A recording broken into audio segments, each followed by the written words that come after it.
for staying with us on Asset Television. Welcome to Issues of the Moment.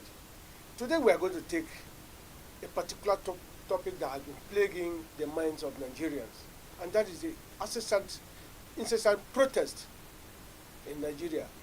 Since 1999 that Nigeria returned back to democracy, we have had 9 major protests, all of them calling for government attention, increased welfare of Nigerians, and all others.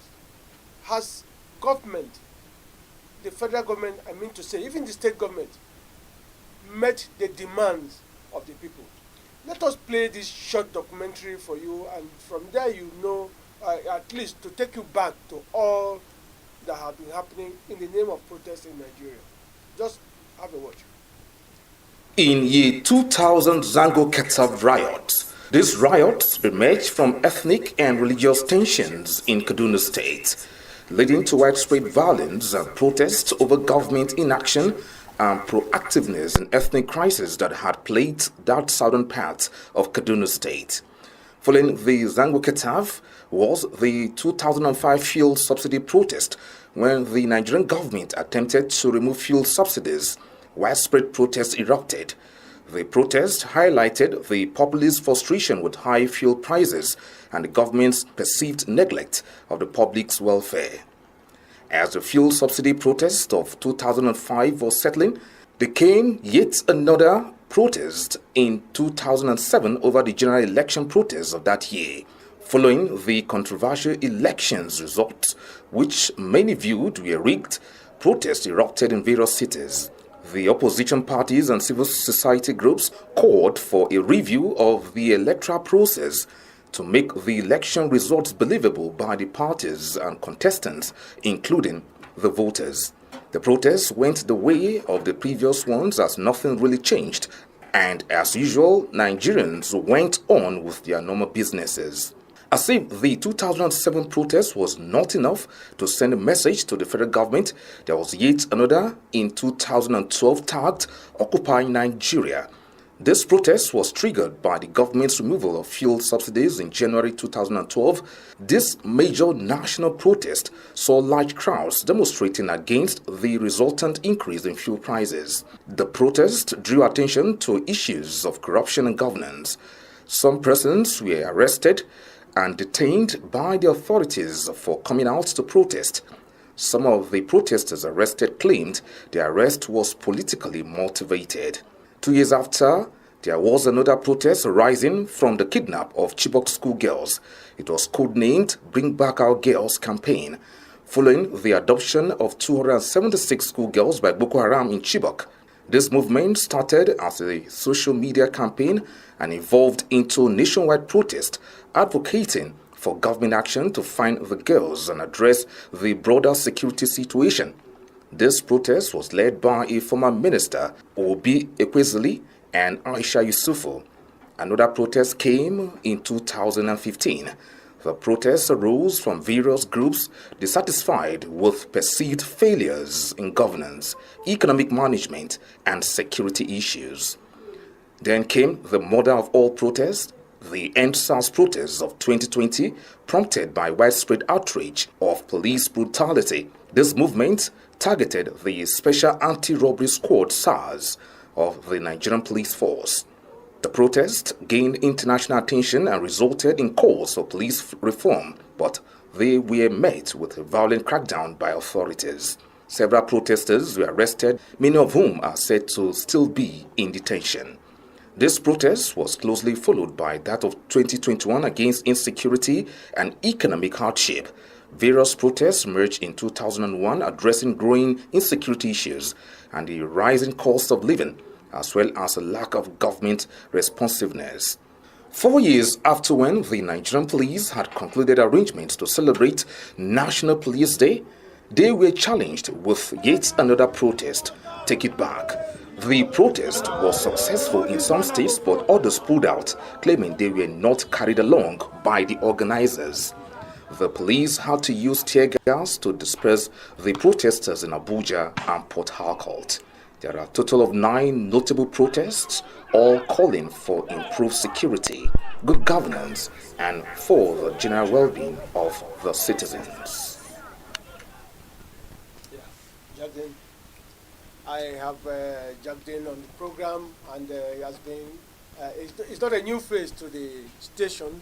He has been always been here. So Jagden, you are welcome to the program. As always, thank you so much for having me. You just watch that clip now.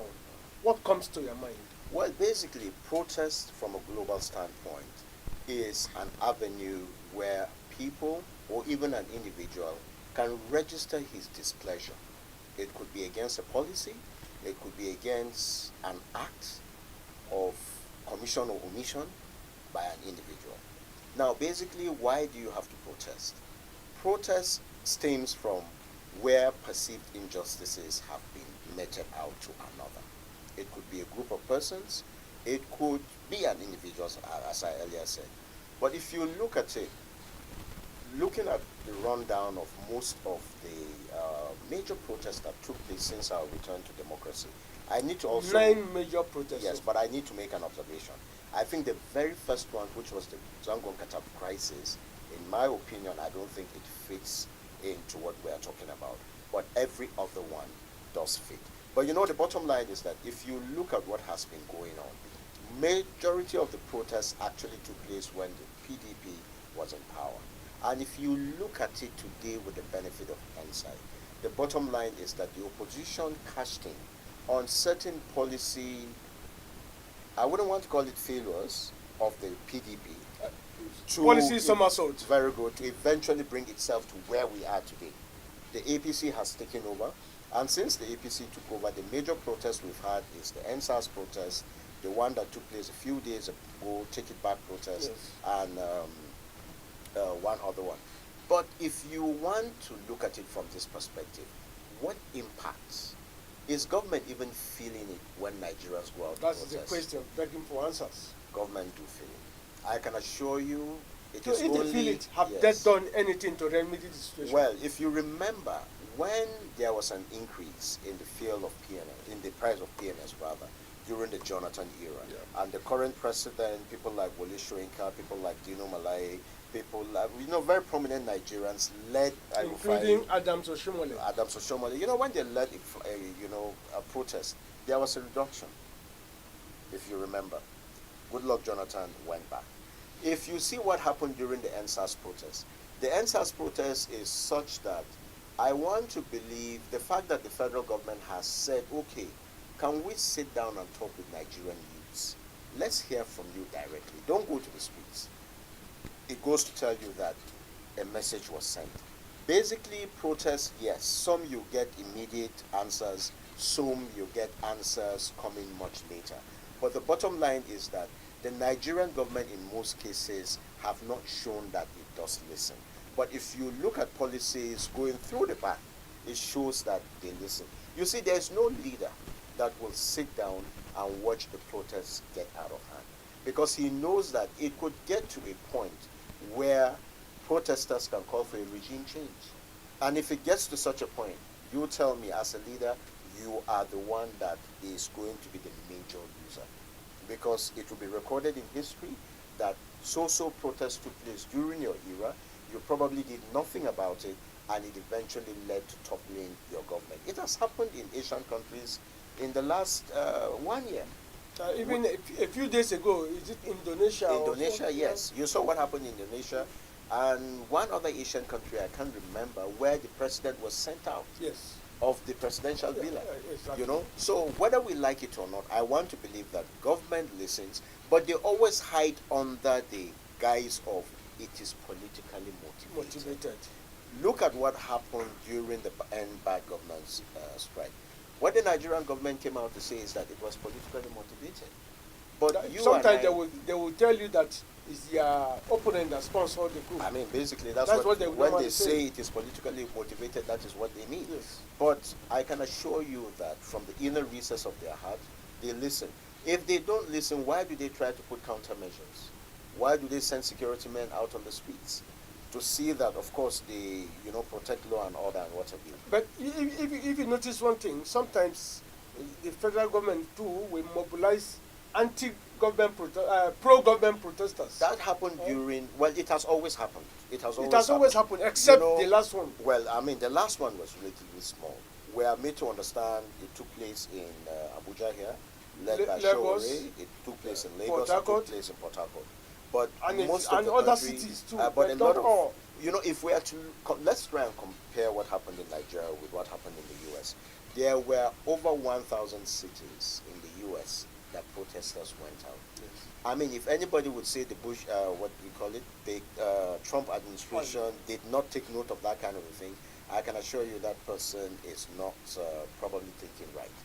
But essentially, all the protests are centered on the welfare and hardship in Nigeria.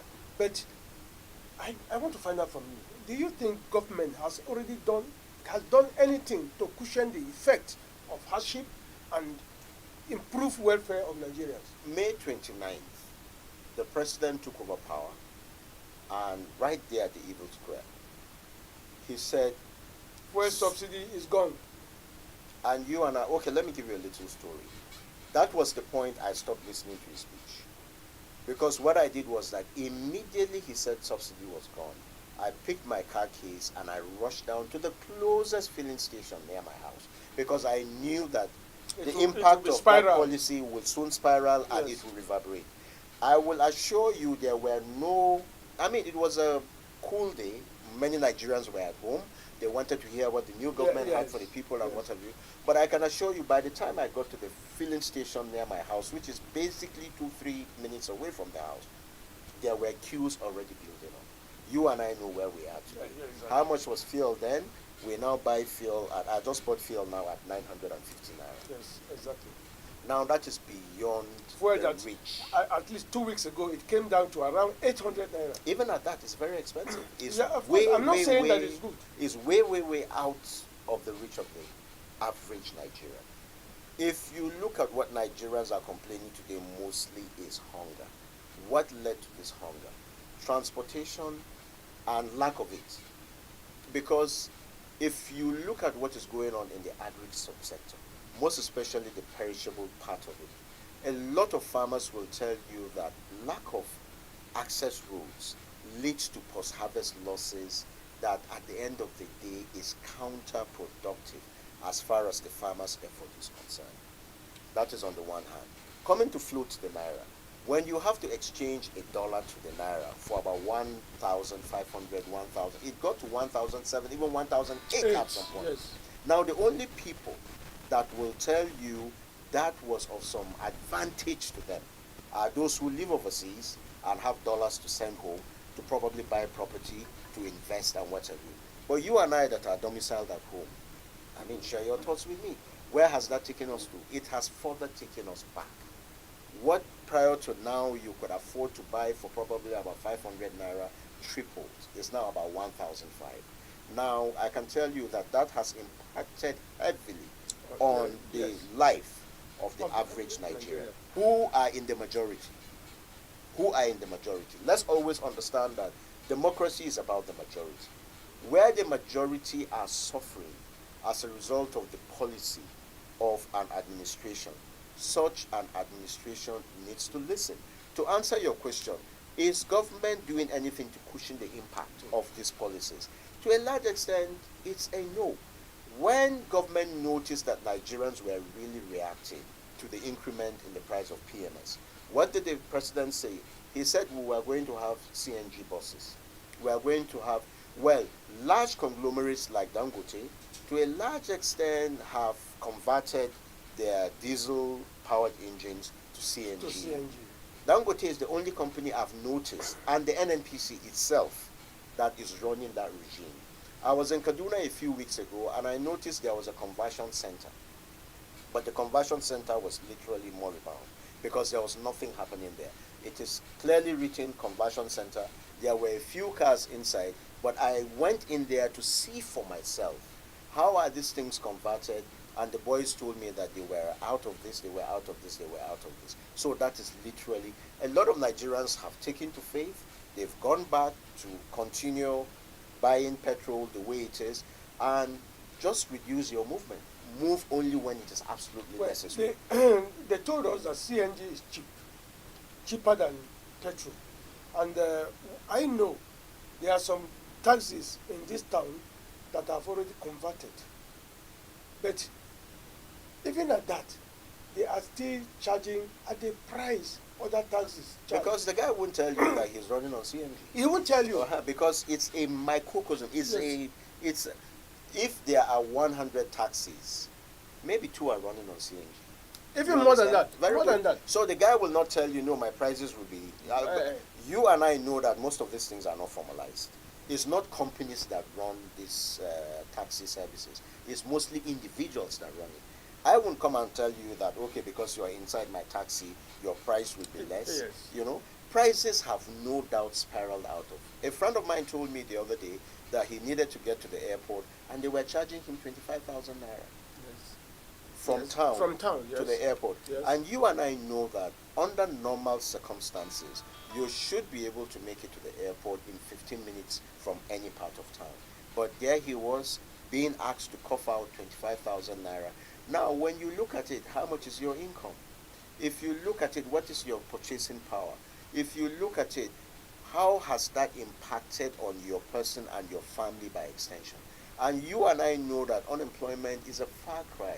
A lot of our young and able-bodied men who should be at work contributing to national growth, contributing to national security and what have you, are out of jobs. We keep rolling thousands of graduates every year with nothing to do. Now, what will you prefer as solution? Because all these protests so far hammer on one thing: welfare, well-being of Nigerians. Now, what will you prefer? Assuming you want to suggest to government that this is what they ought to do to stop any further protests. Those in government should commit what I would describe, or what many analysts have described, as class society. You see, instead of buying these huge Land Cruiser Jeeps, can we truly sit down and see if we can grow our industrial base by providing employment to our unemployed youths, by seeing that the elderly and the children have free basic medical services, by seeing to it that transportation becomes what it should be, by opening access roads for the farmer to be able to bring out his produce to those who need it across board. Agriculture and its value chain is an aspect in our national life that can employ literally every unemployed youth. You don't have to go and carry the hoe. You don't have to climb the tractor. There's a value chain that runs across board. Nigeria is blessed. Nigeria is blessed. Very, very blessed. I know of a place in Abuja. It's a very tiny piece of land. There's coconut there. There's moringa there. There is what do you call cheetah in English? I don't even know. It's the local name. This spicy, okay. what have you. Okay. There's mango on that ginger. Cheetah is ginger, right? There's orange. There is so much just on one piece. I can assure you that we really shouldn't be where we are if government is really planning for the population that will even soon explode. You understand? We can get to a point in this country with proper planning, discipline, decisive planning, that people may even need to come from abroad to work here, as it was obtained back in the 70s. Though at that point in time, it was because we lacked the manpower. But if we are to go across all frontiers and see that we open up the economy, I can assure you agriculture will take us to the pride of place that most African, AFTA is there. You understand, the African Free Trade, what have you area. You know, can we as a country begin, look at what is happening in the US. Sorry, I'm not getting out of your question, sir. No, it's okay. The tariffs, the 14% tariffs. Yeah. What are tariffs for? Tariffs are basically taxes imposed on goods. Why? Because you need to protect the local investor. You need to protect the economy. Back in the days, the world started exporting technology to other parts of the world. America exported so much of their industries to China because of cheap labor. But a man woke up one day and said, no. these things need to come back home. Because as far as he's concerned, he wants to make America great again. Yeah. He wants to make America. But some of those policies, especially the taxes, are already causing problem in the U.S. They now. will cause problems in the U.S. and they will eventually cause problems as far as trade balance is concerned And around China the world. has promised to give it back to them. Well, I mean, how do you impose a 63% tariff on a country? On your country. A country that is well over 1 billion. What is the population of the U.S.? As far as production is concerned, can you compare what is being produced in the U.S. and what is being... So I don't really understand why he decided to go that route. He's a businessman. He's not a politician. But as far as I am concerned, let us learn from this as a country to know that God, nature has blessed us with so much that if we decide to fix the energy, to answer your question, deal with corruption, let the political leadership understand that they are there for the people, not just for themselves and their cronies. I can assure you that Nigeria, in no distant future, will become the synergy of the world. Well, you are still watching Asset Television, and the program remains Issues of the Moment. And my guest is Alpha Jagden. We take a break now, and we'll soon be with you.